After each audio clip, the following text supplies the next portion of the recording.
আসসালামু আলাইকুম এভরিওয়ান, সবাই কেমন আছেন? আশা করছি সবাই ভালো আছেন। আজ আমি মসুরের ডাল দিয়ে পুঁই শাকের রেসিপি নিয়ে চলে এসেছি।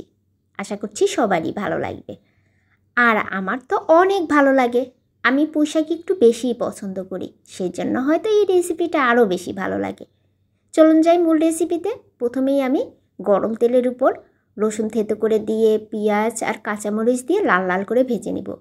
তারপরে দিয়ে দেব হলুদ, দিয়ে পুঁই শাকের ডাঁটাগুলো আগে দিয়ে দিয়েছি, দিয়ে পুঁই শাকের ডাঁটা একটু কষিয়ে নিব।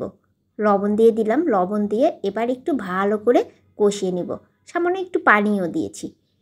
দেখতেই পাচ্ছেন কালারটা কি সুন্দর দেখতে হয়েছে। তারপরে দিয়ে দিলাম আগে থেকে ধুয়ে ভিজিয়ে রাখা মসুরের ডাল, দিয়ে এবার ভালো করে কষিয়ে নিচ্ছি। এই রেসিপিটা আসলেই অনেক মজার, হয়তোবা অনেকেই এখনও খাননি। একবার এভাবে করে খেয়ে দেখবেন যে কত মজা। আসলে পুঁই শাক প্রেমিক যারা, তারা পুঁই শাককে যে কতভাবে খেয়ে থাকে সেটা আর কি বলবো।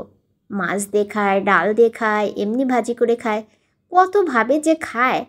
মানে পুঁই শাক যারা পছন্দ করে তারা পুঁই শাকের বিভিন্ন রেসিপি অটোমেটিকলি বের করে ফেলে। পুঁই শাকের পাতাগুলো দিয়ে দিলাম, দিয়ে উপর থেকে নেড়ে চেড়ে দিচ্ছি। প্রথমেই আমি একদম উল্টে পাল্টে দিচ্ছি না, কারণ কালারটাও অন্যরকম হয়ে যায় ডাটার, সেজন্য আর কি চেষ্টা করছি উপর থেকে দিয়ে।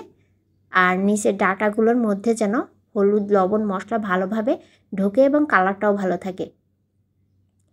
তারপরে একদম শাকের সঙ্গে উল্টে পাল্টে নেড়ে চেড়ে নিচ্ছি। ভীষণ মজার এই রেসিপিটি, যদি এখনও না খেয়ে থাকেন আজকের ভিডিওটি শেষ পর্যন্ত দেখবেন আর এভাবে একবার রান্না করে খেয়ে দেখবেন যে কতটা মজা। আর যদি ভিডিও ভালো লাগে অবশ্যই আমার পাশে থাকবেন। সবাই পুঁই শাক পছন্দ করে, কিন্তু অনেকেই খেতে পারে না অ্যালার্জির কারণে, সমস্যার কারণে খেতে পারে না, কিন্তু মনটা কিন্তু চায়।